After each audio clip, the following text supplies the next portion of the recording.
যদি সোনার উপরে লোক থাকে দেখুন কি হলো। হ্যাঁ, আমার মা সীতা যখন বনবাসে, রামচন্দ্র লক্ষ্মণ এক জায়গায় বসা, মা সীতা একটা জিনিসের লোভে পড়ে রামচন্দ্রকে পাঠিয়ে দিয়েছিল, কি জানেন? কি? ওরে বাবা, এ আপনারা জীবন দশায় রামায়ণ শোনেন না? জলে বলেন। আরে হরিণটা কিসের, তামার না লোহার? সোনার হরিণ। রাবণ পাঠিয়েছে মরিচকে, মরিচসুর যা ওই হরিণের রূপ ধারণ করেছে। এবার মরিচাসুর বলছে হরিণের রূপ ধারণ করেছে, রাবণ বলছে না, এমন অসুর এমন হরিণ হলে হবে না, হতে হবে সোনার হরিণ। কি হতে হবে? মরিচ জিজ্ঞেস করছে, হে রাবণ, সোনার হরিণ হব কেন? রাবণ বলছে, শোন, মেয়েদের একটু সোনার উপরে লোভ, মেয়েদের একটু কিসের উপরে লোভ? আর কোন মেয়ে যদি সোনার উপরে লোভে পড়ে যায়, তাহলে সেই মেয়ের আর দুঃখের গতি নাই।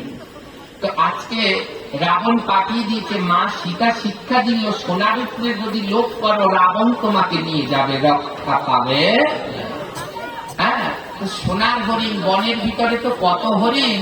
তো ওই মরিচসুর কি করেছে, সোনার হরিণ ধরে নাচতে নাচতে এসেছে, আর মা সীতা সোনার হরিণ দেখে লোভে পড়ে গেছে, আমার সোনার হরিণ চাই। হ্যাঁ, লোভে পড়ে গেছে। এইটাই হচ্ছে অপরাধ। হে নারী, পাশে তোমার স্বামী বসা, সীতার পাশে তখন স্বামী বসা ছিল। মা সীতা বলে, স্বামী, সোনার হরিণ এনে দাও। এখানেই ভুল করেছে, স্বামী থাকতে আবার সোনার হরিণের দিকে নজর। আরে শাখা মানে স্বামী, শাখা থাকতে আবার ওই সোনার দিকে নজর। শাখার যাতে আবার সোনাটা চাও, ওই সোনা পেঁচাবে তো রাবণ ধরে নিয়ে যাবে। হ্যাঁ, তখন কি করলো? সীতা মা বলছে, স্বামী দেখুন, রাম সীতা লক্ষ্মণ বসে আছে, সোনা কেমন ভাবে নিয়ে যায়। তো সোনার হরিণ দেখে মা সীতা বলছে, স্বামী আমার ওই সোনার হরিণ চাই। সীতা মা ভুল করলো কি, নিজের স্বামী যে জগৎ সোনা, সেটাকে পাঠিয়ে দিচ্ছে ওই সামান্য সোনা আনার জন্য। তখন কি করলো, শ্রী রামচন্দ্র সোনার হরিণ আনতে ধনুক নিয়ে ছুটেছে। হ্যাঁ, আর মধ্য পথে গিয়ে ওই মরিচাসুর কি করছে, হে লক্ষণ, হে লক্ষণ বলে যাচ্ছে। মা সীতা ভেবেছে শ্রী রামের বোধহয় কোনো বিপদ হয়েছে। মা সীতা বলছে, যাও লক্ষণ, তুমিও যাও, তুমিও যাও, তোমার ভাইয়ের বোধহয় বড় বিপদ হয়েছে, তুমিও যাও। মা লক্ষণ কি করেছে, তখন লক্ষণ রেখা দিয়ে দিয়েছে, লক্ষণ রেখা দিয়েছে তীর দিয়ে। মা সীতা, এই লক্ষণ রেখার ভিতর দিয়ে কিন্তু আপনি বের হবেন। লক্ষণও চলে গেল, রামও চলে গেল, সোনার লোভ আর করবা। এই যাদের বাজানো শাখা, আমি সব কটা দেখছি, এখন যতই লুকাও লাভ না, এগুলো খুলে এমনি শাখা পড়বে, এগুলো করা ঠিক নয়। হ্যাঁ, তখন কি করলো, মা সীতা আসলো।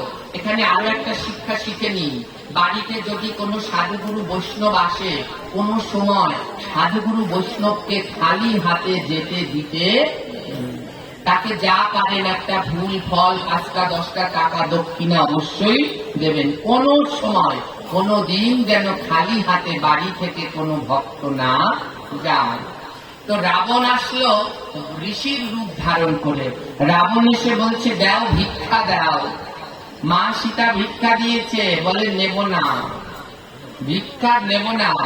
হ্যাঁ, বলে ঘরের বাইরে এসে দাও। এর জন্য আমাদের ধর্মে কেউ ভিক্ষা চাইলে ঘরের বাইরে যে দিতে নেই। ঘরের বাইরে গিয়ে কোনো সময় ভিক্ষা কাউকে দিতে নেই। আর কি করতে নেই, হাতে হাতে দিতে নেই। এই অনেকেই প্রণাম করে সবার হাতে অর্থ দাও, কোন সময় কাউকে প্রণাম করে হাতে হাতে কোনো টাকা পয়সা অর্থ দিতে নেই।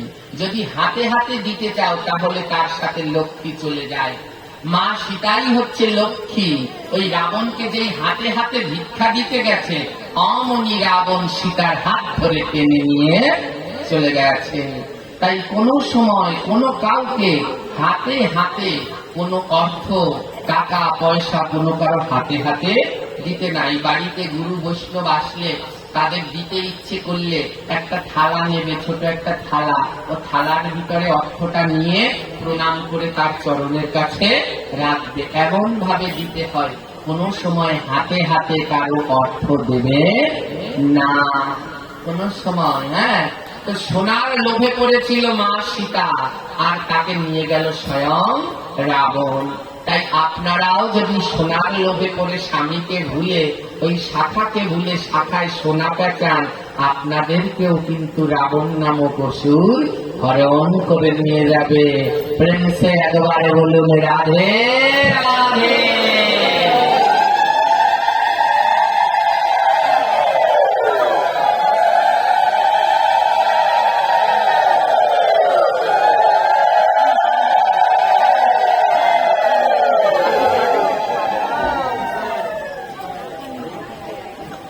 জয় নিতাই। এবার আসুন আজকের আমাদের আলোচ্য বিষয়বস্তু